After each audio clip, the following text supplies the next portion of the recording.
అందరికీ హాయ్ అండి. అందరూ బాగున్నారా? సో 21వ తారీఖు సినిమా రిలీజ్ అవ్వబోతుంది. సో వరుసగా వద్దాం. ఈ రోజు తాలూకా ప్రత్యేకత మన ప్రీ రిలీజ్తో పాటు మల్లెపూల పల్లకి సాంగ్ రిలీజ్ కాబట్టి సో ఈ సాంగ్ గురించి దీని గురించి ఒక రెండు విషయాలు చెప్పేసి ఆ తర్వాత ముందుకెళ్దాం. సో ఏంటంటే అండి, ఇప్పుడు నేను ఈ సినిమా స్టార్ట్ చేసిన తర్వాత ఒక సిచ్యువేషన్లో హీరో చాలా ఎనర్జెటిక్గా హ్యాపీగా పాడుకునే ఒక అయ్యప్ప సాంగ్ పాట ఒకటి కావాలి. సో అలా ఏం పాట ఉంటుందని చెప్పేసి ఒకరిద్దరు స్వాములు అక్కడ ఉండే వాళ్ళని అడిగినప్పుడు, చాలామంది స్వామాలు వేసుకుని ఉంటారు కదా, మాకు యాక్ట్ చేసిన వాళ్ళు కూడా చాలామంది ఉన్నారు. వాళ్ళని అడిగినప్పుడు ఈ మల్లెపూల పల్లకి సాంగ్లో ఒక మంచి ఎనర్జీ ఉంటుందండి, బీట్ ఉంటుంది అన్నప్పుడు ఆ సాంగ్ పెట్టి ఒక చిన్న లీడ్ లాగా చిన్నది చేసామన్నమాట. ఆ తర్వాత ఒక నెల రోజుల తర్వాత సోషల్ మీడియాలో ఒకరి ద్వారా స్టార్ట్ అయ్యి అలా చాలా వైరల్ అయింది, ఇది మాకు కావాలి కావాలి ఈ పాట అని. ఫైనల్గా అదేదో డెస్టినీ లాగా మేము అనుకోవడం, అదే పాటని ఈరోజు సోషల్ మీడియా దగ్గర నుంచి 2 రాష్ట్రాల్లో కోరుకోవడం, ఆఫ్టర్ లాంగ్ టైం ఈరోజు ఆ పాటను రిలీజ్ చేయడం. ఈ పాట వెనకతల చాలా శ్రమ ఉంది. టెక్నీషియన్స్ కానీ అందరూ, ఎలా ప్రతి సినిమాకి ప్రతి టెక్నీషియన్ కష్టపడతాడు. దానికంటే ఇప్పుడు ఈ పాట ఒరిజినల్ కంపోజర్స్, ఆ పాటను పాడిన డప్పు సీని గారు, వీళ్ళని పట్టుకొని వాళ్ళని పిలిచి వాళ్ళతో పాడించి, ఎందుకంటే ఒక 15 సంవత్సరాల క్రితం నుంచి ఎక్కడెక్కడో ఈ భజనల్లో వాటిల్లోని ఈ పాట జరుగుతూనే ఉంది. సరే, ఇప్పుడు ఈ పాటని ఇప్పుడు మనం ఒక ప్లేబ్యాక్ సింగర్తో పాడించి ఈ పాటని 15 సంవత్సరాలు విన్న వాళ్ళకి సడన్గా ఆ వాయిస్ మ్యాచ్ అవ్వకపోయినా, లేదంటే ఆ వైబ్ వేరు కదా, ఈ వైబ్ ఏంటి వేరేగా ఉందని అనిపించకుండా, సో వాళ్ళ క్రెడిట్స్ వాళ్ళకే ఇచ్చేసి ఆ సింగర్ కానీ లిరిక్స్ కానీ వాళ్ళని చక్కగా పిలిపించి ఈరోజు స్టేజ్ మీద కూడా చాలా చక్కగా పాడారు. సో నాకు చాలా హ్యాపీగా ఉంది. ఎక్కడో 15 సంవత్సరాల క్రితం ఒక క్రియేటివ్గా వాళ్ళు చేసిన దాన్ని ఈరోజు అందరి ముందుకి తీసుకురావడం నాకు చాలా సంతోషంగా ఉంది. సో మల్లెపూల పల్లకి సాంగ్ సినిమాలో రైట్ సిచ్యువేషన్లో రైట్ ఎనర్జీతో ఒక 3.5 నిమిషాలు రవితేజ గారు ఎక్స్ట్రాడనరీ ఎనర్జీతోని ఒక 100-150 మంది స్వాములు తాండవం చూస్తారు మీరు ఆ పాట జరుగుతున్నప్పుడు థియేటర్లో స్క్రీన్ మీద. ఒక హై మూమెంట్ అది. సో అది ఈరోజు మల్లెపూల పల్లకి సాంగ్ గురించి. దాని తర్వాత ఫస్ట్ ప్రతి కథకి ఒక బ్యాక్డ్రాప్ కావాలి. సో నా సినిమాలో అయితే నిన్ను కోరి నుంచి మజిలీ నుంచి ఫస్ట్ కథ అనుకుంటానండి. కథ అనుకొని ఆ కథను తీసుకెళ్లే హీరోకి ఎలాంటి బ్యాక్డ్రాప్, ఆ కథ ఎలాంటి బ్యాక్డ్రాప్లో చెప్తే దాన్ని 100% కొత్తగా ఆడియన్స్కి రీచ్ అవుతుంది, ఆ డ్రామా ఎలా కొత్తగా వెళ్తుంది అని అనుకునే టైంలో అసలు నేను రాసిన ఈ కథలో తాలూకా ఫస్ట్ పాయింట్, ఒక తండ్రి ఒక కూతురికి స్వతంత్రం ఇచ్చి ఏం జరిగినా నాన్నకు చెప్పాలమ్మా అనే ఒక పాయింట్ మీద కథ చెప్పాలి అనుకున్నా. సో ఆ నాన్న ఎలా ఉండాలి, బాగా చదువుకొని ఐఏఎస్ ఆఫీసర్ అలా కాదు, ఒక నార్మల్ మన ఊర్లలో ఉండే ఒక ఆటో డ్రైవరు, వ్యాపారం చేసుకునేవాడు, లేదంటే అలాంటి అతనికి ఒక డ్రింకింగ్ హ్యాబిట్ ఉండి చాలా మంచోడు ఉండి కూతురంటే విపరీతమైన ప్రేమ ఉండి, అలాంటి వ్యక్తి చుట్టూ జరిగే సంఘటనలు, ఆ కూతురు ద్వారా వేరే అమ్మాయిలు ప్రపంచంలో ఉండే ఇబ్బందులు సమస్యలు అవన్నిటి మీద ఒక కథ రాయాలనుకున్నప్పుడు ఈ క్యారెక్టర్ తాలూకు ఆవేశాన్ని ఎలా కంట్రోల్ చేయాలి, ఇతను స్మాలేస్తే ఎలా ఉంటుంది, దట్ ఈస్ ద సీడ్ అనమాట ఈ కథకి. సో ఇది అయ్యప్ప స్వామి బ్యాక్డ్రాప్ కోసం రాసిన కథ కాదు, కథ కోసం అయ్యప్ప స్వామి బ్యాక్డ్రాప్ని తీసుకున్నాం. So I want to make sure that. So ఇంకోటి చెప్పాలంటే ఈ ఇరుముడి టైటిల్ ఎందుకు పెట్టాను ఏంటి అని చాలా సందర్భాల్లో చెప్పాను, ఇంటర్వ్యూలో కానీ లాస్ట్ టైం భీమవరంలో కానీ చెప్పాను. కానీ ఒక ఇంపార్టెంట్ విషయం మీ అందరికీ ఈరోజు చెప్పాలనుకుంటున్నాను ప్రీ రిలీజ్ ద్వారా. మనకి యాక్చువల్లీ తెలుగు సినిమా ఇండస్ట్రీలో కానీ సౌత్లో కానీ థ్రిల్లర్స్ చాలా వచ్చాయి, ఎక్స్ట్రాడనరీ థ్రిల్లర్స్ ఉన్నాయి, ఎక్స్ట్రాడనరీ హారిఫిక్ ఫిల్మ్స్ ఉన్నాయి, టెన్షన్ పెట్టించే సినిమాలు ఉన్నాయి, చాలా సినిమాలు ఉంటాయి. కానీ నాకు తెలిసి ఒక ఇంటెన్స్ ఫ్యామిలీ డ్రామా అంటే ఒక కుటుంబ కథా చిత్రాన్ని ఇంత ఇంటెన్సిటీ ఇంత సీరియస్నెస్తో రావడం అనేది నా వరకు నేను ఎప్పుడు చూడలేదు. సో డెఫినెట్గా అండి, ఇది మీరు అనుకుంటున్నారేమో బయటకు అయ్యప్ప స్వామి బ్యాక్డ్రాప్ ఈ పాటలు ఇవన్నీ చూసి చాలా పీస్ఫుల్గా, చాలా లైట్ హార్టెడ్గా, అలా హాయిగా నా గత సినిమాల్లాగా నిన్నుకోరిలాగా మజిలీలాగా అలా పైన ఉంటుందని మాత్రం అనుకోకండి. చాలా సీరియస్గా ఉంటుంది, చాలా టెన్షన్ పెడుతుంది, చాలా ఇంటెన్సిటీగా ఉంటుంది. లాస్ట్ ఒక 40 మినిట్స్ అయితే మిమ్మల్ని ఒక హ్యూమన్ డ్రామాలో ముంచేస్తుంది ఈ cinema, that is for sure. So పైన కనబడుతున్నది ఇవన్నీతో పాటు థియేటర్లో మీరు కూర్చున్నాక మిమ్మల్ని హైలీ ఎంగేజింగ్ చేసే స్క్రీన్ ప్లే కానీ, హ్యూమన్ ఎమోషన్స్, మనుషుల భావోద్వేగాల్లో ఉండే అలజడులు, ద కరెక్ట్ వర్ ఈజ్ అలజడి, అలాంటివి చాలా ఎక్స్పీరియన్స్ చేయబోతున్నారు ఈ సినిమా ద్వారా. నేను చెప్పాలంటే most intense and serious family drama in TFI అని నేను చెప్తా ఇప్పటివరకు వచ్చిన సినిమాల్లో. సో దయచేసి మీరు ప్రిపేర్డ్గా వెళ్ళండి థియేటర్కి. It's proper serious film. Okay, first ఒక 20-25 మినిట్స్ సరదాగా ఆ ఊరు త్రినాథ్ ప్రపంచం ఏంటి, వాడి ఇష్టాలు ఏంటి, వాడి కోపం ఏంటి, వాడి చుట్టూ ఉన్న ప్రపంచం ఏంటి అలా వస్తుంది. స్లోగా కథ మూవ్ అయ్యే కొద్దీ, కథలో ఉండే లేయర్స్ అన్ని ఓపెన్ అయ్యే కొద్దీ you will be immersed in the screen play and the film. So that is what Irumudi. సో చాలా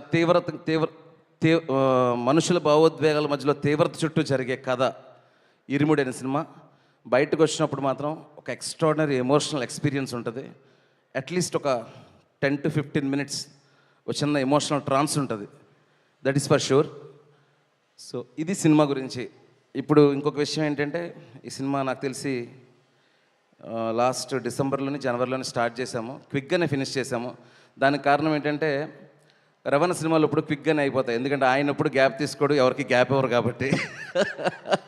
సో ఏంటంటే నేను కూడా కొంచెం ఫాస్ట్గానే చేసే మనిషిని కాబట్టి, ఒకసారి కథ అనుకున్న తర్వాత సీలేరు వెళ్ళి 40-45 రోజులు బ్రహ్మాండంగా రియల్ లొకేషన్స్లో అంత కంఫర్టబుల్ ఆర్టిస్టులు, రవణ ఇచ్చే ఫ్రీడమ్ కానీ, అలాగే మా ప్రియ, సాయన్న, నక్షత్ర, ఎవ్రీ ఆర్టిస్ట్ అందరం కూడా ఏంటంటే ఒక కథను నమ్మి ఈ కథ మనం ఎలా అయితే ప్రేమించామో, ఎలా అయితే చూసామో అలా చూపించాలి ఆడియన్స్కి అని ఒక్కటే ఇంటెన్షన్ తప్ప వేరేది ఇంకేం లేదు.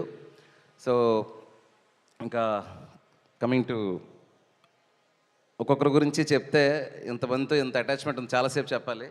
నాకు మనసుకి ఏమనిపించింది వాళ్ళని తలుచుకోగానే ఏమనిపిస్తుందో అది చెప్పేస్తాను. ఫస్ట్ రవణ ఈ గురించి అందరిలాగే ప్రతి ఒక్కరూ ఫస్ట్ చెప్పేది అంటే రవణ నేను కాలేజ్ టైంలో ఇక్కడి నుంచే మొదలు పెడతాను. ప్రతి ఒక్కరు బోర్ కొట్టేసి ఉంటుంది ఆయనకు కూడా. కానీ నాకు ఏంటంటే అండి, రవణ నేను ఈడియట్, అమ్మ నాన్న తమిళ అమ్మాయి నుంచి నేను డైరెక్టర్గా అయిన తర్వాత కూడా ఎప్పుడైనా చేస్తే ఒక యాక్షన్ కమర్షియల్ ఎలిమెంట్స్ ఉంటూనే ఒక మంచి మాస్ ఫిల్మ్ చేస్తానేమో నేను కూడా అనుకున్నా. కానీ రవణ లాంటి ఒక పర్ఫార్మర్తో ఇలాంటి సినిమా చేయడం నాకు చాలా గర్వంగా ఉందన్న. అంటే మొన్న ట్రైలర్ వచ్చిన తర్వాత అందరూ రవణని ఇలా చూపించారు అలా చూపించారంటే దట్ ఈస్ ఫైన్. ఒక ఆడపిల్లని కాపాడే పాత్రలో రవణని ఇంత ఇంత ఇంత క్యారెక్టర్కి స్టిక్ చేసి అలా చేసావు శివ, ఆల్ రెస్పెక్ట్ యూ అని చెప్పినప్పుడు నాకు అది కిక్కిచ్చింది అన్న నాకు. యా. సో దాని తర్వాత ఏంటంటే ఫస్ట్ కట్టు సాంగ్ అయినప్పుడు నేను చెప్పా అన్న షర్ట్ ఆయనకు తెలియదు ఈ మాలలు స్వాములు ఎలా ఉంటారు అనేది అంత ఐడియా లేదు. నేను క్లియర్గా చెప్పేవాడిని, చాలామంది చూస్తుంటారన్న వాళ్ళందరూ చాలా కనెక్టెడ్ కదా అది అన్నప్పుడు ఏం చేయాలని షర్ట్ తీసేయాలని తీసి అలా చూసినప్పుడు అండి, అంటే నేను మొన్న ఏదో ఇంటర్వ్యూలో చెప్తున్నాను, చాలా తక్కువ మంది హీరోలు మిడిల్ క్లాస్ లోయర్ మిడిల్ క్లాస్లో ఆడవాళ్ళకి ఎస్పెషలీ ఒక బాబాయ్ లాగా, ఒక పెదనాన్నలాగా, ఒక చిన్నాన్నలాగా, నాన్నలాగా అలా కనిపించి రిలేట్ అయ్యే హీరోల్లో రవితేజ అన్న ఒకరు. సో ఎప్పుడైతే తీసి కట్టు సాంగ్గా హుక్ స్టెప్ వేశారో నేను అనుకున్నా పని అయిపోయింది, ఇక్కడ నుంచి తిరగలేదు, కనెక్ట్ అయిపోతారు అని అనిపించింది. సో అక్కడి నుంచి మొదలు సినిమా ఎండింగ్ వరకు ఎమోషన్ అలాగే ఉండింది. And one more thing, cinema కథ కోసం చూడండి, ఈ సినిమా పాటల కోసం చూడండి, అన్నీ ఉంటాయి, స్క్రీన్ ప్లే చాలా బాగుంటుంది, అన్నీ ఉంటాయి. కానీ రవణ పర్ఫార్మెన్స్ కోసం ఒక్కసారి మళ్ళీ సినిమాకి వెళ్తారు. You will see the peak high in the రవణ పర్ఫార్మెన్స్. అంటే ఆయన యాక్షన్లో చింపేశారు, విక్రమార్కుల్లో కూడా చాలా ఎమోషనల్ సీన్స్ ఉంటాయి, బట్ ఒక ఫుల్ ఫిల్మ్ ఒక ఎమోషనల్ ఎక్స్పీరియన్స్ లాగా ఉంటుంది. That is Irumudi. And next Priya, thank you so much. ఎందుకు థ్యాంక్ యూ అంటే, నేను కథ చెప్పినప్పుడు చెప్పాను, ప్రియా ఇది ఒక ఫాదర్కి డాటర్కి మధ్యలో కథ, బట్ మదర్ అంటూ ఉంటుంది కదా, ఆ మదర్ ఎంతవరకు ఉండాలి, ఆ మదర్కి ఎంత ఇంపార్టెన్స్ ఉంటుందో అంత ఉంటుంది. సెట్లో నేను సీన్లు చేస్తున్నప్పుడు నా ఎగ్జిస్టెన్స్ తక్కువైందనో, నా సీన్లు తక్కువైందనో, ఎప్పుడో ఫాదర్కి డాటర్కి సినిమాలాగా అయిపోతుందనో నువ్వు ఎప్పుడు నన్ను ప్రెషర్ పెట్టకూడదని బై గివెన్ వర్డ్ ఎప్పుడు నన్ను ప్రెషర్ చేయలేదు. ఈ సినిమాకి సపోర్ట్ చేస్తూనే వచ్చింది. కానీ ఒక ఎక్స్ట్రానరీ పర్ఫార్మర్కి 100 సీన్లు అక్కర్లేదండి, 2 సీన్లు ఇస్తే సినిమాని పట్టుకెళ్ళిపోతారు. అలాంటివి 3 సీన్లు ఉన్నాయి ప్రియాకి. You will see how good she's in performance అనేది మీకు అర్థమవుతుంది. And after that Sayanna, Guruswami character, Sai Kumar garu. Actually నేను ఎప్పుడు అనుకోలేదు సాయి కుమార్ గారు, నాకు ఎందుకో పొరపాటును కూడా ఎప్పుడు 4 సినిమాలకి ఇప్పుడు మైండ్లోకి రాలా. ఈ సినిమా గురుస్వామి అనుకున్నప్పుడు గెడ్డం ఎవరికి బాగుంటుందని ఆలోచిస్తున్నాను మైండ్లో. గడ్డం ఎవరో బాగుంటుందని ఏవేవో ఇమేజ్లు తగులుతున్నాయి. నేను సాయి అన్న ఇమేజ్ వచ్చింది. నేను అనుకున్నా సాయి అన్న ఇలా ఉంటుంది కదా, మనం ఏమో కొంచెం డైలాగులు కొంచెం తక్కువ రాస్తాం, కొంచెం అండర్ ప్లే చేస్తాం. ఈయన కానీ వచ్చేసి మైక్ తినేస్తారేమో ఎలాను. ఫస్ట్ సెకండ్ రోజు కథ చెప్పిన తర్వాత వచ్చారండి. ఒక 2 days కింద ఇద్దరం చిన్న డిస్కషన్ చేసుకున్నాం. ఆ తర్వాత నాకంటే ఎక్కువ వెళ్ళిపోయాను క్యారెక్టర్కి. ఎలా అయిపోయిందంటే ఈరోజు ఎర్లీ మార్నింగ్ 5 గంటలకు ఒకసారి, రాత్రి ఒకసారి, అమ్మ ఎడిట్ ఎలా వచ్చింది, రికార్డులు ఎలా ఉంది, ఆ సీన్ ఎలా ఉంది, ఈ సీన్ ఎలా ఉంది. దట్ ఈస్ ద కనెక్షన్ అండి. ఒక్కసారి మనం ఆర్టిస్ట్కి మన కథ మీద లవ్ని క్రియేట్ చేయగలిగితే మీరు అడగక్కర్లేదండి, వాళ్ళే 1కి 100 ఎంతలు ఇస్తారు. అందులో సాయి అన్న ఒకరు. ఇన్ని సినిమాలు అన్న ఎప్పుడు పోలీస్ స్టోరీ, ఇప్పుడు కూడా తెల్లారి 6 గంటలకు కాల్ చేసి ఆ సీన్ ఎలా వచ్చింది, ఈ సీన్ ఎలా వచ్చింది, అలా అడగడం మనసు ఎలా వచ్చిందన్న నీకు, రిలాక్స్ అవరా. బట్ ప్రౌడ్ అన్న మీతో వర్క్ చేసినందుకు. మీకు సినిమా మీద ఉన్న ప్రేమ, నా మీద ఉన్న ప్రేమ, ఇరుముడిది ఉన్న ప్రేమ ఎక్స్ట్రా. మీ పర్ఫార్మెన్స్కి అక్కడుంది ఇరుముడిలో సినిమాలో. చాలా మంచి విషయాలు జరుగుతాయి ఈ సినిమా తర్వాత. ఇంకా మంచి మంచి క్యారెక్టర్లు వస్తాయని 100% నమ్ముతున్నాను నేను. నైస్. ఇంకా నక్షత్ర బాబా ఎక్కడున్నారా? సూపర్. సో ఇప్పుడు రవణ పక్కనే ఒక పాపను పెట్టాలంటే ఫస్ట్ ఏదో నార్త్ ఇండియా నుంచి తేలేమో, అలాగని వేరే లాంగ్వేజ్లో వచ్చినా కూడా మన డైలాగులు, మన వైబు అంతా తెలియాలి. సో చాలామంది పిల్లలు అనుకుంటున్నాం. ఈ పాపను ఒక ఇన్స్టా రీల్లో చూసి పిలిపించి ఒక 2 సీన్లు చేశానండి. చూడంగానే దొరికేసింది మణికంఠ నాకు దొరికేసింది అని. అసలు ఎంత బంగారం అంటే పర్ఫార్మెన్స్ ఎంత సర్ప్రైజ్ చేసిందంటే, నువ్వు ఏడవడం కాదు నన్ను ఏడిపించావు. ఎన్నిసార్లు సెట్లో మానిటర్ ముందు కూర్చొని కళ్ళమ్మని నీళ్ళు పెట్టుకున్నా. ఆ పిల్ల ఉండిపోద్దండి, ఆ ఇమేజ్ ఉండిపోద్ది, ఆ పిల్ల ఉండిపోద్ది మీ మైండ్లో, ఆ పర్ఫార్మెన్స్ ఉండిపోద్ది. నక్షత్రకి రవణకి మధ్యలో ఉండే 4-5 సీన్లు స్కై హై తీసుకెళ్తాయి ఎమోషనల్గా. తర్వాత స్వాస్క. మనకి రీసెంట్ టైమ్స్లో తెలుగులో క్యారెక్టర్లు చేస్తున్న ఒక ఎక్స్ట్రాడినరీ ఆర్టిస్టు స్వాస్క గారు. ఎంత లబ్బర్ బంధు అని ఒక సినిమా వచ్చింది మలయాళంలో. ఆ సినిమాలో ఒక ఎక్స్ట్రాడినరీ క్యారెక్టర్ పర్ఫార్మెన్స్ నేను చూసి ఈవిడితో చేయించాలి ఈ క్యారెక్టర్ అని చెప్పేసి తీసుకొచ్చాను. మీరు చూస్తారండి పర్ఫార్మెన్స్, ట్రైలర్లో కూడా 2-3 షాట్లు చూసుంటారు. ఇది కదా పర్ఫార్మెన్స్ అంటే అనుకుంటారు. ఐఎమ్ సో హ్యాపీ సచ్గా casting you. Thank you so much. And ఇక్కడికి రాలేదు రమేష్ ఇంద్ర గాని, ఒక ఎక్స్ట్రాడినరీ టాలెంటెడ్ పర్ఫార్మర్ ఒక ఆయన ఈ సినిమాలో చేశారు, కన్నడ ఆర్టిస్ట్. ఆయన పర్ఫార్మెన్స్ కూడా చాలా బాగుంటుంది. దెన్ అజయ్ ఘోష్ గారు. నా మొత్తం ఇందాకన్నాను కదా ఇరుముడి సో సీరియస్ ఫిల్మ్ అని, మొత్తం సీరియస్ ఫిల్మ్ నాకు సెట్లో కామెడీ ఏంటంటే అజయ్ అన్నతోనే నాకు రిలీఫ్. ఫస్ట్ అంతా మనసులో తిట్టుకుంటాడు, బయట ఏమో పొగుడుతున్నాడు అనుకునేవాడిని. లేదు, నా మీద నిజంగానే అభిమానం, ప్రేమ ఉంది. థ్యాంక్ యూ అజయ్ అన్న. ఫస్ట్ ఏదో ఒకటి అనుకున్నాం, అయినా కూడా పెద్ద మనసు చేసుకుని వచ్చావు. మంచి క్యారెక్టర్ చేసావు, beautiful character. Thank you so much. Then coming to my darling GV Prakash garu. మీరు నమ్మరండి, నేను అసలు ఇంతో పని చేయాలని డైరెక్టర్ అయిన తర్వాత కాదు, అసిస్టెంట్ డైరెక్టర్ నుంచి అనుకుంటాను. చాలా ఇంటర్వ్యూస్లో చెప్పాను. ఆయన మనకు చేసిన డార్లింగ్, ఉల్లాసంగా ఉత్సాహంగా, రీసెంట్గా వచ్చిన లక్కీ బస్, ఇవన్నీ తెలుసు. Asuran, one of the cult film, ఆయన దానికి music director. Gangs of Wasseypur, cult classic in Bollywood, Anurag Kashyap film, దానికి ఆయన మ్యూజిక్ కంపోజర్.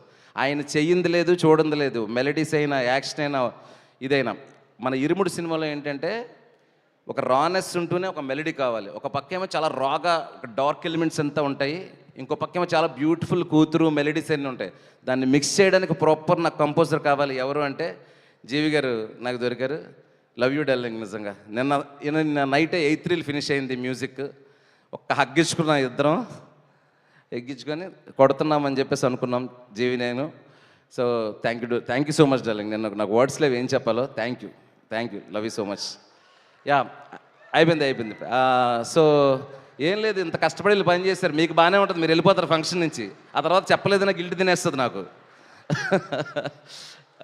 తర్వాత ఇంకొకరు విష్ణు శర్మ, నా right hand.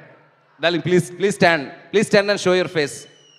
One of the best cameraman right now in TFI, no in south, no in India.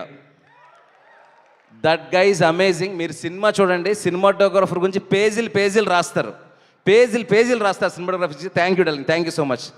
Then my editor Praveen Pudi. నాకు నిన్ను కోరి నుంచి 5 సినిమా, నాకు ఏంటంటే నిన్ను కోరి నుంచి నాకు ఒక 12 మంది టీం అండి, సేమ్ టీం 5 సినిమాల నుంచి. ఎందుకంటే నా సపోర్టు, నాకు శక్తి మొత్తం వాళ్ళందరికీ పేరున థ్యాంక్స్ చెప్తున్నాను. ఎడిటర్ ప్రవీణ్ పూడి గారు నాకు అన్నలాగా నా ఇరిటేషన్స్ని అన్నీ భరించి, ఎడిటింగ్లో ఒక్క ఫ్రేమ్ ఇటు జరిపిన కంగారు పడిపోతుంటాను. నా కంగారుని, నా కాన్షియస్నెస్ని అన్నిటిని తీసుకొని నాకు ఏ సినిమా కావాలో ఆ సినిమాని నన్ను ఎలక్ట్ చేస్తూ చేసిన ప్రవీణ్ గారికి చాలా thank you. And my production designer Sahi Suresh. Okay, ఇప్పుడు మీరు ఇల్లు చూసారు కదండి సినిమాలో, ఆ ఇల్లు సెట్ కానీ, ఆ సీలేరు లొకేషన్లో చిన్న చిన్న రీక్రియేషన్లు కానీ, ఆ జలపాతం దగ్గర బ్రిడ్జ్ కానీ, ఇరుముడిలో న్యాచురాలిటీ పోకుండా చేసిన మా ప్రొడక్షన్ డిజైనర్ సాయి సురేష్ గారికి థ్యాంక్ యూ సో మచ్. ఇంకా మా second unit cameraman Amar, thank you రా. And my coeditors and assistant directors టక్క పేర్లు చెప్పిస్తాను please, they worked so hard. మా కోడేటర్ సురేష్ గారు, మా స్క్రిప్ట్ కోఆర్డినేటర్ నరేష్, రమేష్, రే గుర్తుకు రండిరా బాబు ఫాస్ట్గా, Suresh, Ramesh, and ever my all assistant director Suri, Ramesh, and my production designer my best friend Wali, everyone. పేర్లు మర్చిపోయింటే క్షమించండి. వాట్ నాయుడు చూడు, ఆడే ఎక్కువ పని చేస్తాడు, రాత్రి అంతా కూర్చొని ఆడి పేరు మర్చిపోతాం, అదే సినిమా అంటే. నాయుడు థ్యాంక్ యూ రా, థ్యాంక్ యూ. నిద్ర లేకుండా పనిచేస్తాం 4 రోజుల నుంచి, రేపు ఓవర్సీస్కి పంపించాలి కాపీ. సో ఇంకెవరైనా మర్చిపోయింటే క్షమించండి. దెన్ ఇదంతా కాదు, అసలు ఫస్ట్ ఏం చేయాలన్నా డబ్బులు ఉండాలి. ఆ డబ్బులు ఉండాలంటే ప్రొడ్యూసర్ ఉండాలి. ఆ ప్రొడ్యూసర్ బ్రెయిన్తో పాటు హార్ట్ కావాలి. అలా నాకు ఒక బిగ్ హార్ట్ ఇచ్చిన మా అన్న రవన్న, ఎక్కడ రవి సార్? బయటికి వెళ్ళారా? కొంచెం గట్టిగా మాట్లాడలేదు, అక్కడ వినిపించాలి. సో మైత్రి ప్రొడ్యూసర్స్ రవి గారు, నవీన్ గారు, ఇది 2వ సినిమా. వాళ్ళు ఏంటంటే ఇంకా శివ సెట్లో ఉంటే మనం రావక్కర్లేదు, ఎందుకంటే శివే ఫస్ట్ కాన్షియస్గా ఉంటాడు కాబట్టి అంత ఫ్రీడమ్ ఇస్తారు. Thank you Ravanna, thank you so much. In fact చెప్పాలంటే ఇరుముడు కథ అనుకుంటున్నప్పుడు రవితేజ గారికి సూపర్గా ఉంటుంది, సాలిడ్గా ఉంటుంది అని చెప్పింది కూడా Ravanna first. Then I was like అవును కదా అని చెప్పేసి I'm so excited. Thank you Ravanna. And ఎవరైనా మర్చిపోయింటే క్షమించండి. అండ్ 2 మాటలు మాత్రం చెప్పేసి మన మాస్ మహారాజా రవన్నకి ఇచ్చేస్తాను. 21వ తారీఖు ఇరుముడు సినిమా వస్తుందండి. మంచి పాటలు ఉన్నాయి, రవన్ ఎక్స్ట్రాడినరీ పర్ఫార్మెన్స్ ఉంది, 5-6 ఆర్టిస్టుల పర్ఫార్మెన్స్ మేము మీకు బ్రెయిన్ లోపలికి వెళ్ళి కూర్చుంటాయి. పాప కానీ, మిగతా క్యారెక్టర్స్ కానీ, శ్వాసిక కానీ, సాయి అన్న కానీ, ప్రియ కానీ, అజయ్ ఘోష్ గారి పర్ఫార్మెన్స్ వెళ్ళి బ్రెయిన్లో కూర్చుంటాయి. It's seriously serious film. And ఆ గర్ల్స్ చుట్టూ ఏం జరుగుతుంది అనేది మీకు చాలా టెన్షన్ తెప్పిస్తుంది, భయాన్ని తెప్పిస్తుంది. చివరి వరకు సీటేజ్లో కూర్చుని ఇలా చేస్తుంది. బయటకు వచ్చేటప్పుడు ఒక మెసేజ్తో, ఒక ఎమోషనల్ ఎక్స్పీరియన్స్తో మన ఇంట్లో ఉన్న మన అమ్మాయిని ఇలా చూసుకోవాలని మీరు అనుకునేలాగా ఇరుముడు సినిమా మీకు ఎక్స్పీరియన్స్ తీసుకొస్తుంది. And thank you everyone. And event సక్సెస్ఫుల్గా చేసిన మా వంశీ అన్న, శేఖర్, ఇంకా PR team and all event organizers అందరికీ కూడా థ్యాంక్స్. ఎస్పెషలీ మా సుమక్కి థ్యాంక్ యూ సో మచ్. చాలా ఎక్కువ టైం తీసుకున్నాను, క్షమించండి. Thank you so much Shiva Nirmana garu. And మీ డైరెక్షన్లో సినిమాని చూడడానికి మేము అందరం ఈగర్లీ వెయిటింగ్. అండ్ ఇప్పుడు మనందరం